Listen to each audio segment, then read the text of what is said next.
इस सेशन में हम बात करने वाले हैं स्विच स्टेटमेंट की। पिछले काफ़ी सारे सेक्शंस में हमने इफ़ की जानकारी ली। जब आपके पास कुछ ही कंडीशंस होती हैं तो इफ़ बड़ा सूटेबल रहता है कंट्रोल फ्लो को बनाकर रखने के लिए, जिससे कि आप बड़ी आसानी से डिसीज़न ले सकते हैं। परंतु जब आपके पास बहुत सारे ऑप्शंस हों तो आप अगर किसी एक ऑप्शन का चुनाव करना चाहते हैं तो स्विच स्टेटमेंट सबसे बेहतर ऑप्शन रहता है और प्रोग्रामिंग में इसका प्रयोग भी बहुत ज़्यादा किया जाता है। तो स्विच स्टेटमेंट का प्रयोग तब किया जाता है जब आपके पास काफ़ी सारे ऑप्शंस अवेलेबल रहते हैं और उनमें से आपको किसी स्पेसिफिक को सिलेक्ट करना होता है, किसी खास को चुनना होता है। आइए देखते हैं इस बॉक्स में किस तरह से हम स्विच का प्रयोग करते हैं। असल में स्विच जो है वो कंडीशन नहीं, एक वेरिएबल एक्सेप्ट करता है, यानी कि हम यहाँ कंडीशन स्पेसिफाई नहीं करते, हम केवल एक वेरिएबल इसे पास करते हैं। जो वेरिएबल इसे पास किया जाता है वो वेरिएबल स्विच के अंदर वाले ब्लॉक में हर एक केस के साथ अपने आप को मैच करता है।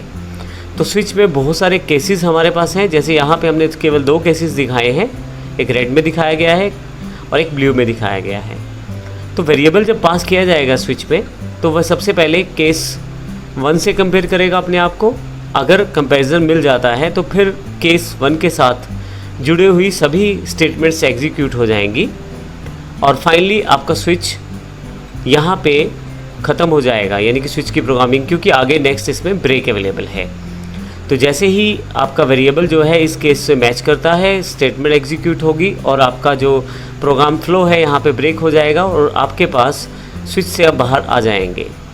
परंतु मान लीजिए आपका वेरिएबल इस पहले वाले ऑप्शन के साथ मैच नहीं करता, तो वेरिएबल जो है वो दूसरे वाले ऑप्शन को चेक करता है। अगर यहाँ पे ये वाला ऑप्शन मिल जाता है तो ध्यान रखिएगा, अगर दूसरे वाला ऑप्शन मिलता है तो पहले वाला एग्जीक्यूट नहीं होगा। जब भी आप किसी वेरिएबल को पास करते हैं तो जो उसका मैचिंग केस होता है केवल वही एग्जीक्यूट होता है। अब यहाँ पे यदि मैं केस वैल्यू जो कि ब्लू कलर में है, अगर इससे मैच हो जाता है वेरिएबल, तो ऐसे केस में इसके साथ जुड़ी हुई सभी स्टेटमेंट्स एग्जीक्यूट हो जाएंगी। फाइनली आपके पास ब्रेक है तो उसके पश्चात स्विच से आप बाहर आ जाएंगे। परंतु मान लीजिए वेरिएबल जो है वो इनमें से किसी भी केसेस के साथ मैच नहीं होता। ऐसे केस में डिफ़ॉल्ट ऑप्शन एक अवेलेबल रहता है। यदि कोई भी केस आपके वेरिएबल के साथ मैच नहीं होता तो डिफ़ॉल्ट जो ब्लॉक रहता है वो एग्जीक्यूट हो जाता है। तो इस तरह से स्विच कार्य करता है। पूरी तरह से समझने के लिए आइए हम इसको प्रैक्टिकल एग्जाम्पल के रूप में स्विच example.java के रूप में देखते हैं। यहाँ हमारे पास स्विच एग्जाम्पल के रूप में पहले से एग्जाम्पल अवेलेबल है और स्विच एग्जाम्पल क्लास हमने यहाँ पे डिफ़ाइन की हुई है। उसमें हमने एक public static void main method को फॉलो किया है और फाइनली यहाँ से हमारी कोडिंग शुरू होती है जो यहाँ तक हमारे पास चलती है। तो आइए देखते हैं किस प्रकार से हम इसका प्रयोग कर सकते हैं। सबसे पहले मैंने यूज़र की आसानी के लिए एक प्रिंट आउट दे दिया है पहले से ही।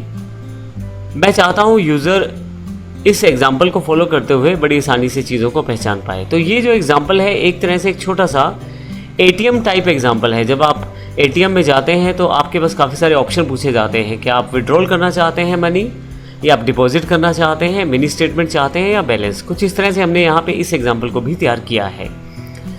तो मान लीजिए आप विड्रॉल करना चाहते हैं तो करेक्टर हमने यहाँ पे एक वेरिएबल लिया है जिसमें चूज़ में आप अपनी चॉइस डाल सकते हैं। मैंने W डाला है तो इसका अर्थ है कि मैं यहाँ पे इस वेरिएबल में चूज़ में W स्टोर करवा दिया है। स्विच में हम इस वेरिएबल को पास करेंगे। यहाँ पे आप अपनी प्रोग्रामिंग स्किल्स को बढ़ाने के लिए यहाँ पे इससे पहले इफ़ या इस तरह के काफ़ी सारे ऑप्शन ले सकते हैं जिससे आप इन वेरिएबल्स या इन वैल्यूज़ को वहाँ से कंडीशन के अकॉर्डिंग भी सिलेक्ट कर सकते हैं। अभी मैं सिंपल एग्जांपल बता रहा हूँ यहाँ पे आपको। तो जैसे ही करैक्टर चूज़ जो है हम स्विच में पास करेंगे तो अल्टीमेटली अभी चूज़ में W है। मान लीजिए हमें नहीं पता कि इसमें क्या है, तो सबसे पहले चूज़ जो है वो इस केस के साथ अपने आप को कंपेयर करेगा। तो अभी यहाँ पे क्योंकि करैक्टर हमने यहाँ लिया है तो यहाँ कंपैरिजन के लिए भी करैक्टर को ही प्रयोग किया है।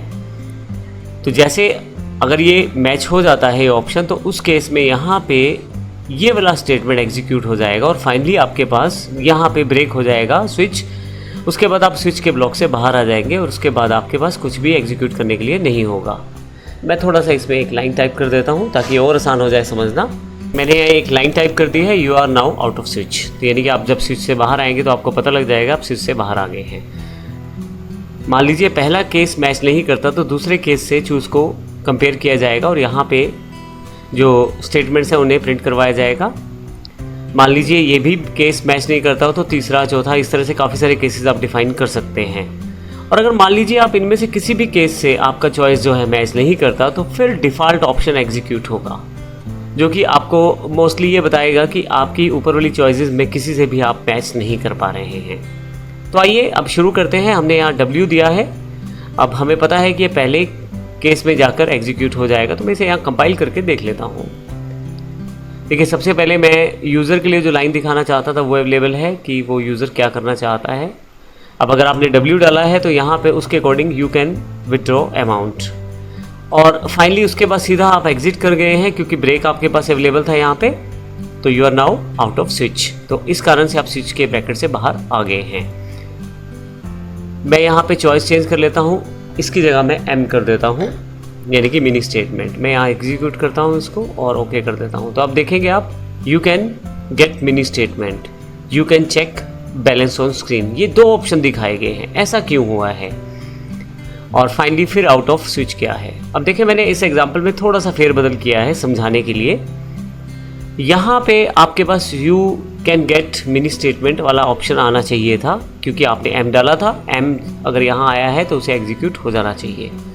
क्योंकि मैंने यहाँ पे ब्रेक नहीं लगाया, इस कारण से इससे अगले वाला केस जो इसको फॉलो कर रहा है वो भी एग्जीक्यूट हो गया है, जो कि ये है you can check balance on screen. इसलिए यहाँ पे ये लाइन भी प्रिंट हो गई है। फाइनली से यहाँ पे ब्रेक मिला है, इस कारण से आउट ऑफ स्विच आया है। तो ध्यान रखिए, अगर आप ब्रेक नहीं लगाते हैं उस केस में जब तक इसे ब्रेक नहीं मिलेगा सभी के सभी केसेस स्टेटमेंट को एग्जीक्यूट करता चला जाएगा। इस एग्जांपल को थोड़ा सा और समझ लेते हैं। मैं यहाँ से इसे ब्रेक हटा देता हूँ, यहाँ से भी हटा देता हूँ और फाइनली यहाँ मैं W पास कर देता हूँ ताकि विड्रॉल वाले ऑप्शन को चुने। ओके करता हूँ। अब देखेंगे कि इसमें अब थोड़ा सा मैं साइज़ बड़ा कर लेता हूँ यहाँ से।